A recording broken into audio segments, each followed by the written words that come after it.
Jokowi, jangan Anda merasa hebat. Jokowi ini melanggar konstitusi, bisa kita kenakan pasal, bisa kita tuntut ke pengadilan. Pasca Jokowi lengser, ingat Pak Jokowi, Anda tidak bisa lari sampai kemanapun akan dikejar pertanggungjawabannya.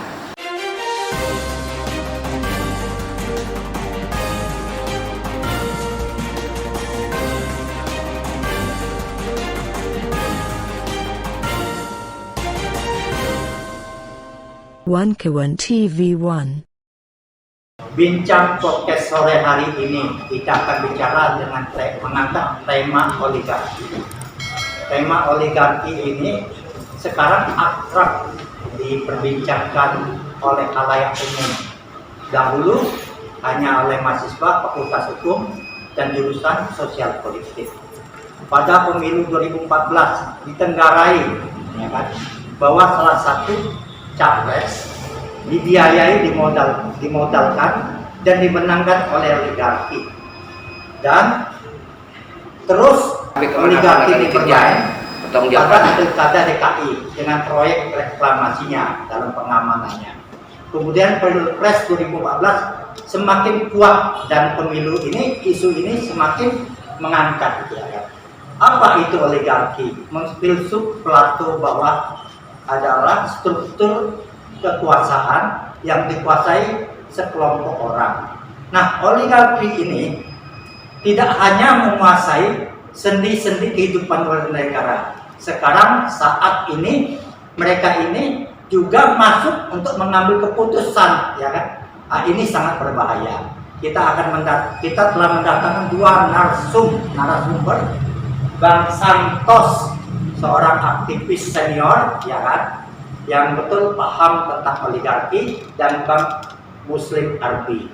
Boleh Pak Santos sedikit ungkapkan apa itu oligarki biar semuanya tahu tentang bahaya oligarki. Mungkin definisi oligarki asal katanya adalah itu adalah kelompok orang. Nah, dulu kita ketika mendalami ilmu sosial, oligarki itu bisa dikatakan seperti kalau di konteks internasional itu namanya multinational corporation, tapi di dalam negeri menjadi oligark karena dia sifatnya nasional. Ketika dia menjadi internasional itu namanya itu tadi multinational corporation. Itu esensi dan substansinya sama. Mereka menguasai berbagai sumber alam, hajat hidup orang banyak, terakumulasi oleh segelintir sekelompok orang. Zaman bahula itu POC bisa disebut oligarki, kan? Nah, di era kolonialisme POC dapat dikategorikan oligarki karena dia menguasai sumber-sumber alam negara-negara jajahannya, dan tidak hanya menjajah Indonesia, di banyak negara yang mereka jajah itu mereka mengakumulasi kepentingan perusahaan dan negara dan dibawa ke negaranya, menyengsarakan rakyat. Tentu saja menyengsarakan rakyat yang dijajah. Oke, Pak ini. Ya, oligarki itu sangat berbahaya karena daya hisapnya, mereka punya kekuatan untuk menghisap kekayaan dan sumber daya alam, dan bukan hanya sumber daya alam tapi sumber daya publik. Mereka hisap dan berada dalam kendali semua. Mereka ini harus dilawan oleh para pemimpin bangsa. Nah, sekarang sudah terjadi percaturan politiknya sangat kuat kekinian. Ada dua kubu, ada kepemimpinan yang dimotori ada beberapa partai politik dan ada juga partai politik lain. Jadi pertarungan menurut saya harus mendapat dukungan penuh dari rakyat, karena nantinya akan merasakan imbasnya. Daya rusaknya itu adalah rakyat secara keseluruhan. Ya. Jadi gini, Bung siapa? Jarwanto. Jadi menurut nah oligarki memisahkan. Misal. Jadi penghisapan ini sebetulnya dikaitkan dengan VOC yang ada. Ini hari ini dia muncul lebih dahsyat lagi. Hari ini lebih parah lagi. Kenapa demikian? Saya katakan seperti itu. Oligarki itu bisa membeli partai politik, ya kan? Bambang Susatyo, ketua MPR bilang 1T itu bisa beli partai politik. Fahri Hamzah bilang seseorang capres punya uang 5T bisa jadi capres.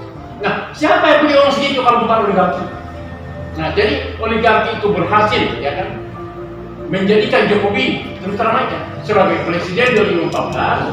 Dia mulai dari wali kota, ya kan, di Solo, ke DKI, ya kan, lalu kemudian kasus-kasus yang ditemukan di DKI akibat daripada itu adalah misalnya kasus apa, Baswedan, ya kan, Baswedan, kasus reklamasi.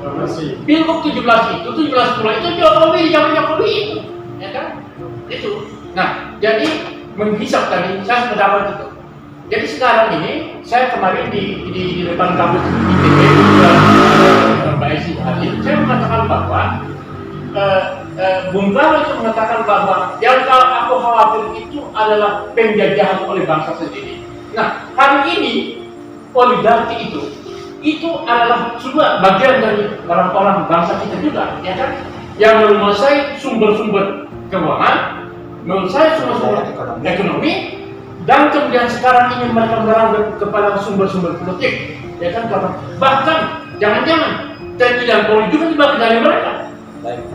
Ini makanya saya sependapat itu, oligarki itu menindak dan harus terlawan. Itu yang paling penting.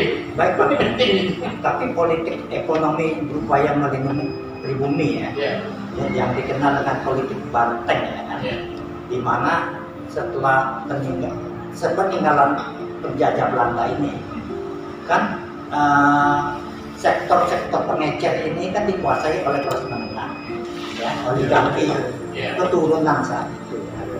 Maka untuk melindungi pribumi, ya, Bung Karno mengeluarkan politik ekonomi benteng, di mana ya kaum yang pengecer ini kelas menengah ini jangan sampai masuk Ke kecamatan. di kecamatan sampai batas kabupaten saja, ya kan? Nah, sekarang ini, ya kan, gagal proyek Soekarno, mereka tetap masuk. Bahkan gilanya sekarang, ya kan, perusahaan-perusahaan retail ini, supermarket, minimarket, ya kan? Itu bagian oligarki juga itu. Nah, itu oligarki pasar ini, ya kan? Itu. Mereka dirikan di dekat pasar, di dekat kampung-kampung ini memati. Dan bisa ekonomi. Warung-warung kecil, ya kan? Itu dalam satu sektor. Yang abang bilang mereka berternak ini kan dari dulu, dari zaman bahula dulu. Biasa namanya oligarki, ya. Konglomerat ini memelihara penguasa, ya kan? Mereka pelihara agar mendapat pengamanan. Peternak penguasa, ya kan? Untuk mendapat akses pengamanan, sumber daya ekonomi, sehingga APBN Bang Santos, nama APBN itu dalam kantong mereka. Antara main pengambil keputusan, penguasa, menandatangani dengan oligarki tadi, ya kan? Nah, sekarang celakanya bukan masuk dalam senti-senti kehidupan berbangsa dan bernegara saja. Mereka turut bermain, ya kan? Baik dia sendiri maupun proksinya, kata abang tadi, ya kan? Capres boneka atau mereka sendiri. Berapa partai ini, ya kan? Berapa partai ini didirikan oligarki? Oligarki media yang menguasai opini, ya kan? Oligarki sumber daya alam, mineral, tambang, pertanian, dan bahkan media mereka dirikan, ya kan? Nah, persoalan oligarki ini, Bang, ya, Bang Santos, kalau kita mau jujur, ya kan, kita tampar nih, misalnya Presiden Jokowi, tapi tidak mengangkat satu calon lain yang dibiayai oligarki juga. Nah, bagaimana Bang Santos, ya kan, untuk menuntaskan semua persoalan ini? Ini kan sudah menjadi sebuah lingkaran yang mencekam. Lingkaran ini begitu melilit bangsa kita. Elit-elit politik kita itu sudah gak berdaya karena sudah masuk dalam desain peneraman mereka. Ini kesalahannya tidak bisa dibebankan kepada kesalahan rakyat juga, tapi ada elit parpol yang begitu mudah melacur diri sehingga partai-partai itu dalam kendali mereka. Nah, oligarki kalau di dunia internasional mereka masih ada wajah manusiawinya. CSR mereka kembalikan ke bantuan-bantuan sosial, tentang pendidikan, tentang kesehatan. Tapi oligarki kita ini sangat tamak, kejam, dan rakus. Hutan gundul di tempat sawit. Hutan dihajar, tambang dihancurkan sama mereka. semua dihancurkan. Sampai Yang diperbaiki lagi. sampai tingkat desa itu diatur di bawah ke pusat. Jadi kalau dalam teorinya Bunderbrand, teori Nyoli, jadi oligarki ini adalah sentrum kapital. Jadi duit dari desa itu disedot ke kota. Kota akan disedot lagi ke New York dan sebagainya, ke dunia internasional. Mereka disubsidi dari orang miskin yang disedot.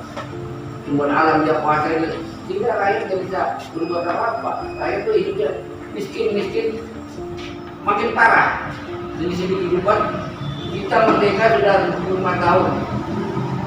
Ketika desa pembangunannya nihil. Jadi kalau Jokowi bilang pembangunan sudah mulai merata, Indonesia Timur, semua itu bohong besar. Itu kerja-kerja besar yang selalu membangun opini dengan pencitraan, itu sebenarnya bohong. Kosmetika. Ya, itu adalah kegiatan busuk. Makanya kita katakan bahwa rejim ini sebenarnya sudah menciptakan komplikasi dengan booster ini. Booster bisa katakan sebagai sampah musuh demokrasi. Yang ini menyesatkan, yang memberi masukan-masukan berita yang menyesatkan. Jadi satu-satunya jalan untuk mensikapi ini, tidak ada kata berhenti untuk kita berani melawan. Bang, oligarki juga membiayai buzzer ini. Ada salah satu pendukung capres diundang oleh oligarki konglomerat. Dia ciptakan tentang bagaimana mengalahin orang ini, melalui survei, melalui berita, melalui opini, ya kan? Dia nggak tahu yang dia bicara dengan pendukung salah satu capres pada tahun 2009, ya kan? Nah ini adalah oligarki sudah bermain seperti ini, bahkan masuk. Nah bagaimana abang mempertajam ini pandangan? Jadi buzzer-buzzer ini memang dibiayai mereka. Cuma jadi menurut saya ini jahat kalau PSK lah kira-kira seperti itu. Pelacuran intelektual. Jadi gini, mereka itu melakukan dukungan secara isu, ya kan, dengan bombastis di media. Tapi itu sebetulnya merusak, menghancurkan, gitu loh, ya kan. Nah itulah buzzer-buzzer. Nah, jadi untuk apa? Ini untuk membekap rejim. Nah, mestinya gini kan. Ketika kritikan oleh aktivis atau para pakar atau siapapun, itu rejim bukan memaksa buzzer-buzzer, tapi dia harus koreksi. Ya, ini omongan benar, harus kita koreksi. Kan itu masalah. Ini kan tidak. Kalau mereka mengkritik kita pasang buzzer, aman. Nah, siapa yang membiayai ini? Memang selain dari ini APBN itu lebih banyak. Nah, ini mesti harus diusut nih, PPN yang digunakan untuk membiayai buzzer-buzzer itu. Kita tahu sejumlah nama itu kan, itulah buzzer-buzzer. Belakangan saya melihat misalnya ada Armando, misalnya kan gitu ya kan, ada Armando sudah Itu bisa dijadikan mutu demokrasi. nah itu dia, makanya kan ketika ada Armando ditelanjangi digebukin, itu wajar. Konsekuensi dan memang pilihan dia itu sendiri kan itu Bang Muslim Arfi, persoalannya oligarki yang di bidang media, ya. dan tidak hanya media ya, mereka juga menguasai akses sumber daya alam, kan? Juga akses opini, konglomerat media, ya kan? Mereka monopoli opini kebenaran ini, opini yang memframing rakyat ini. Saya tak mengerti, ya. Buzzer itu bagian kecil. Ini pemilik media, konglomerat media, oligarki media, ya kan? Nah itu dirikan partai, ya kan? Tidak berapa contoh diri partai ini, partai ini. Bahkan saya dengar mereka Nah, itu satu pertarungan. kali mereka bikin Ya. Nah sekarang PSI. kondisi ini kan tidak bisa dibiarkan Nah, terus menerus. Perlu diimbangi, setidak-tidaknya perlu melakukan penimbangan. Masalah lain dari upaya melakukan penimbangan. Untuk melakukan perlawanan itu harus dirajut kekuatan sosial masyarakat. Jadi kira-kira gimana? nah beliau ini sedang melakukan konsolidasi, ya, aktivis pro demokrasi pro dem, ya kan, untuk melawan oligarki. Nah kita mau tanya nih, bagaimana caranya, ya kan, targetnya, tujuannya, Bung Santos. Ya, memang kita lihat perkembangan dalam pemilu ini, hampir semua elemen perlawanan itu tidak ada yang satu. Mereka coba memecah belah, menarik aktivis-aktivis yang bermental, ya saya mengatakan ini apa? Kebiasaan. Belanda, Mereka hanya mencari itu seperti benalu.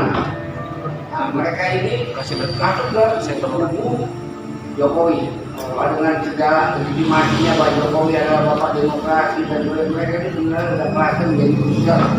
Padahal dia dulu aktivis, sekarang merasa menjadi pusat. Nah, kita yang masih murni sebagai aktivis murni, aktivis yang terpanggil dari jiwa kita dari tahun 80 sampai sekarang, kita coba melihat konstelasi ini, kita coba keliling ke berbagai kota, kita cari. Kita cari kawan-kawan yang masih serius, ramah, yang frekuensinya sama, itu kita kumpulin. Konsolidasinya. Kita konsolidasi dengan syarat tidak abu-abu, dengan syarat siap melawan kekuatan yang besar ini apapun resikonya. Kita dulu zaman Soeharto siap mewakafkan diri kita, penjara, ada dibunuh. Nah, kita tidak pernah menyerah ini. Sekarang kita menghadapi situasi yang sama, lebih buruk. Mereka itu rejim munafik yang pura-pura berjalan dengan koridor demokrasi, padahal itu semua kebohongan besar. Oke, Bang Santos ya. Seandainya kita melakukan konsolidasi demokrasi, ya kan? Mengkritik, ya kan? Bahkan menjatuhkan suara rejim, ya kan? Tapi tanpa satu solusi, kan akan masuk lagi oligarki. Apa solusinya tadi untuk mengatasi oligarki? Dari pertemuan yang kita ikuti dari berbagai kota, tidak ada sebuah kesamaan pandang bahwa kita tidak bisa hanya sekedar merobohkan dan mengganti rejim. Nanti yang ada adalah pengulangan. Kita ingin perombakan total, yaitu bagaimana rejim ini kita hancurkan, kita membuat sebuah konsep desain baru, tentang sistem baru, hukum kita, undang-undang politik kita, dan cara partai politik kita harus dibatasi dengan cara-cara yang demokratis, melibatkan partisipasi publik. Nah, ini yang tadi bilangkan. Juga kita coba membangun sebuah pemilu yang jurdil, yang bersih sesuai amanat konstitusi, yaitu partai politik tidak boleh dimodali oleh oligarki. Itu harus ada aturan main yang jelas. Apabila melanggar, diskualifikasi dan sebagainya, lebih hukuman. Tidak, pemilu ini benar-benar pemilu yang jurdil. Tidak pemilu yang hanya seolah-olah demokrasi, substansinya adalah pemilu curang dan tipu-tipu. Nah, ini oligarki ya. Nah, nih Bang, bagaimana nih Bang ya? Kita seandainya nih tatanan lama kita robohkan, namun tatanan baru kita belum siap, ya kan? Dan nilai-nilainya belum ada, ya sistemnya belum ada. Makanya itu saya katakan jadi vakum kosongan. Reformasi hari ini membuat penguasa itu lebih jahat, ya kan, lebih jahat. Kenapa saya bicara lebih jahat? Misalnya begini kan, karena itu semakin merajalela, anaknya jadi wali kota sana sini, ya, mantunya jadi wali kota, ya kan, lalu kemudian dibawa ke KPK untuk dilaporkan oleh baik dia Batul di sana, KPK juga mandat tidak bisa memutus, kan gitu kan. Yang kedua, ketika kasus EKTP itu kan hanya dibatasi sampai kepada Setia Novanto. Sementara uang atau batasan ya kan, gajah, ya, Pramono Anung, ya kan, Oli, itu mereka tetap tidak satu hukum. Itu. Nah, itu juga bagian dari hal itu tadi, bahwa ternyata hukum setelah reformasi lebih parah, itu lebih parah. Ya, jadi kejaksaan, KPK, bahkan MA. Kan ini kan kita ambil contoh misalnya, bagaimana seorang Muldoko itu bukan siapa-siapa yang demokrat, tapi dia berusaha untuk merampas itu demokrat. Nah, ini kan kejahatan demokrasi. Dan Jokowi membiarkan itu. Nah, itu tadi. Kalau kita bedah satu-satu, kita bicara sampai pagi nggak akan selesai. Karena rejim ini sudah begitu busuk. Bobrok. Semua instrumen demokrasi, semua dihancurkan, sudah didesain menjadi pemilu curang. Ini tidak lagi patut diduga. Saya mengatakan bahwa ini pemilu bukan curang, pasti tidak akan membawa perubahan bagi hajat hidup orang banyak. Rakyat kita yang ada menguntungkan modal oligarki ini. Satu-satunya cara adalah memobilisasi kekuatan. Semua elemen kita rajut, kita bergerak bersama, kita ajak rakyat, kelas menengah, intelektual, tentara sekalipun kalau perlu yang masih cinta pada NKRI ini kita ajak untuk mendobrak pembekuan ini agar negara ini bisa ke depan lebih baik dengan sistem yang baru, situasi yang baru. Nah, makanya begini kan. Hari ini kita melihat apalagi di medsos, mulai teman-teman kemarin di Solo, ya kan, memperingati 26 tahun Mega Bintang misalnya kan, kemudian lanjutkan di beberapa kota yang lain. Nah, ini konsultasi terus menerus. Karena siapa bilang negeri ini baik-baik saja? Seperti Luhut kan, Luhut bilang bahwa nanti yang menggantikan Jokowi ini yang lagi bicara-bicara perubahan. Terus kita mau negeri ini banyak hutang, ya kan kita mau negeri ini menjadi bobrok, hukumnya bobrok, korupsi merajalela, moral rusak, budaya hancur. Ya kan? Kangkang oligarki. Nah, bukan oligarki. Nah, jadi gini kan. Saya melihat setelah 10 tahun ini mereka mengeruk ini kekayaan. Kenapa? Misalnya nih, dalam masalah PCR kemarin, kami sudah melaporkan teman-teman ke KPK tentang 1.700 triliun uang itu APBN. KPK juga tidak bergerak. Melaporkan tentang Gotosel, Macet ya. Telkomsel macet. Macet semua. Jadi kalau kita jabarkan satu kasus per kasus, Sebulan nggak selesai. Kita nggak selesai. Ini semua sistem sudah dirusak. Kesalahan sistem. Hukum sudah menjadi alat kekuasaan. Betul. Buat hukum sudah menjadi alat gebuk untuk Iya, lawan politik. politik. Betul. Jadi KPK-nya, Jaksa Agungnya, Iya. kepolisiannya Iya. semuanya sudah lumpuh. Betul.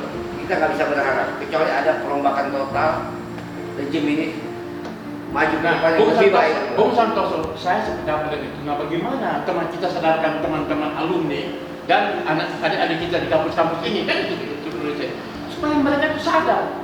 Yang bilang keadaan ini baik-baik saja itu siapa?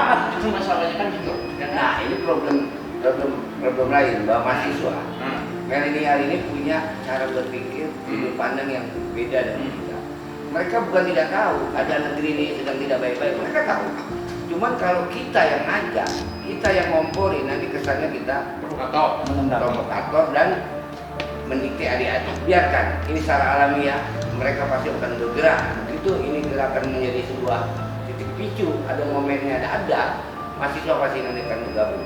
Saya yakin Mengalir aja. Makanya kaum muda Punya naluri sendiri. punya naluri, punya caranya. Ketika momentum itu datang, mereka tanpa kita ajak pasti akan sama dengan. Nah, makanya itu tadi dengan podcast seperti ini, kita bicara di podcast, kita menulis, kita bicara edukasi, di- ya. Ini kan memberikan edukasi, ya kan? Bahwa situasi ini betul-betul mengancam. Contoh misalnya gini kan. Dulu itu pasir 2003 itu saya ikut bahkan inisiasi untuk dilarang ekspor Singapura. Kenapa? Singapura itu nyolong pasir kita. Ya. Dari 29 perusahaan ekspor pasir itu hanya 2 yang legal. 27 itu ilegal. Ditampung oleh Singapura. Kita boleh buat Singapura itu. Perluasan datarannya melalui pasir kita. Iya, penimbunan sampai pasir kita. luas menjadi 300 km lebih di Singapura itu satu. Nah, hari ini di antaranya itu semua dibuka. Jadi oleh sebab itu bahwa saya bersyukur juga pada Tuhan Yang Maha Kuasa bahwa kita ini masih diberi ya kan kekuatan, diberi keteguhan, ketabahan sehingga kita bisa bicara kemana-mana. Ya Bung Santos kemana-mana keliling. Saya juga dibantu oleh teman-teman media ini kan gitu. Selalu mengedukasi member kita ya kan. Dan kita berharap adik-adik mahasiswa, kami tahu ya kan kalian juga sebetulnya merasakan seperti itu. Tapi karena kampus itu menjadi benteng ya membuat kalian bisa tapi kalian harus bisa kreatif. Bagaimana caranya melakukan perlawanan-perlawanan dengan kekuatan intelektual yang ada ya kan? Karena saya bicara juga di Kalau kita lihat konstelasi sekarang, sebenarnya titik-titik didih itu sudah muncul di mana-mana. Cuman titik picunya kapan akan terjadi? Ini yang masih kita tunggu. Yang penting kita diberikan kesehatan, ya kan sabar. Ya, tapi biasanya kan ibarat rakit peradaban ya. Nah, Dia akan lahir sebuah peradaban baru kalau sudah sedang mengalami kontraksi. ya, ini kita nggak bisa paksa dengan gerakan rusuh. Kita sabar, jaga sehat. Kita berjuang kalau kita sakit-sakitan ya tidak bisa melakukan apa-apa. Sehat, sabar, kita amati. Begitu momentum ini ada, saya yakin rakyat nggak usah diajak akan bergerak karena hidup mereka udah susah. Bukan seperti buat Indomie ya 5 menit langsung jadi ya. Rakyatnya di mana-mana udah susah, makan susah, PHK di mana-mana. Di desa, infrastruktur desa juga nggak tambah maju. Krisis multidimensi. Terus Ya. pertanian kita, rakyat sudah nggak mau menggarap sawahnya karena setiap panen dia rugi, harga pupuk mahal, dikuasai oleh oligarki pupuk, mafia Segala bibit dan macam sebagainya. mafia. Ini udah negeri ini udah seperti apa? Oligarki pupuk ya. Negeri ini saya nyebutnya udah kandang babi. Semua ini sudah pakai mafia. Jadi satu-satunya jalan adalah mengajak dengan sabar, bergandengan tangan, kita harus melawan. Tanpa perlawanan, Tidak ada kekuasaan itu diberi dengan cuma-cuma. Siap, Tidak ada orang. siap Bang Santos mimpin revolusi melawan rejim Ya, harus oligarki. dikoordinasikan. Selama nyawa saya masih ada di badan, saya tidak berhenti untuk melawan. Allahu Akbar. Ya, Allahu Akbar. Mantap. Dan Bang Santos, salah satu solusinya kembali ke Undang Dasar 45 bagaimana? Undang-Undang Dasar 45 itu kan kita lihat ada beberapa hal yang harus kita revisi, kita sepakat, tapi bukan merubah, kita sifatnya adendum. Jadi kembali Undang-Undang Dasar 45, tapi nanti ada adendum, pasal tambahan-tambahan yang sesuai dengan semangat Undang-Undang Dasar Rakyat 45. asli. Bukan dirubah, sekarang udah salah kaprah. Nah, jadi Bang Muslim Arbi sepakat yang melawan oligarki. Oligarki siapa saja, oligarki media, pemilik tambang, pemilik segalanya yang ingin mencapreskan capres bonekanya dan sebagainya yang akan merusak sendi-sendi kehidupan berbangsa dan bernegara yang lebih luas lagi.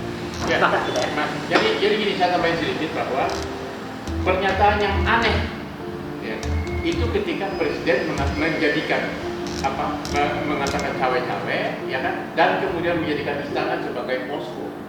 Ini kerjaan siapa? Ini oligarki juga. Nah, untuk apa? Agar supaya presiden terpilih ini boneka mereka juga. Iya. Itu masalahnya seperti itu. Nah, Kita pasang. itu. Nah, jadi kalau misalnya perlawanan itu harus betul-betul dikonsolidasi, dibangun di semua kekuatan, semua lapisan. Kan itu masalah. Bahkan Pak Capres sudah ketemu kan ini oligarki seperti ini Bang. Udah viral itu. Ya ini kan oligarki kan masih bahasa elit, Iya. bahasa kampus dan intelektual. Ya kita harus sebut nama oligarki itu siapa. Siapa? Nah ya kan oligarki yang menguasai perkebunan Iya. itu siapa? Iya. Sinarmas, Iya, ada betul.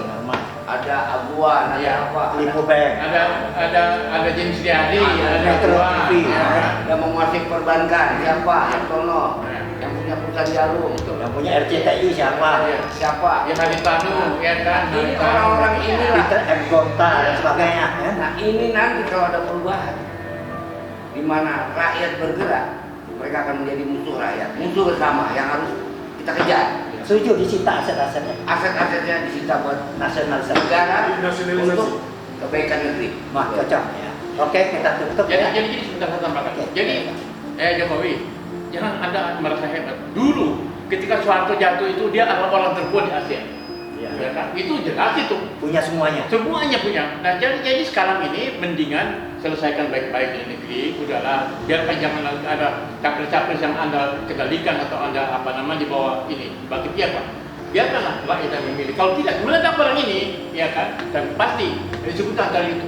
Ini dapat kan? Kita Nah, lakukan semuanya. terus statementnya kayak begini. Ya. Terus saya terakhir. Closing statement. Nah, bahwa Jokowi ini sebenarnya bisa dikategorikan orang yang melanggar konstitusi. Nah, tuh, sepakat ya. Cawe-cawe itu sebuah pelanggaran. Ya. Karena konstitusi kita mengatur undang-undang tentang pemilu itu bahwa presiden, pemerintah ya, dan presiden itu melaksanakan pemilu setiap 5 tahun dengan jurdil. Ya. Berarti dengan adanya cawe-cawe, Ya. berarti ini merusak Ya. sistem yang kita bangun yaitu jurdil. Ya. Kata jurdil ini mereka hancurkan dengan cawe-cawe dan ini, dengan desain pemilu yang curang ini. Jadi Jokowi ini melanggar konstitusi, bisa kita kenakan pasal, bisa kita tuntut ke pengadilan. Pasca Jokowi lengser, ingat Pak Jokowi, Anda tidak bisa lari sampai kemanapun akan dikejar pertanggungjawabannya.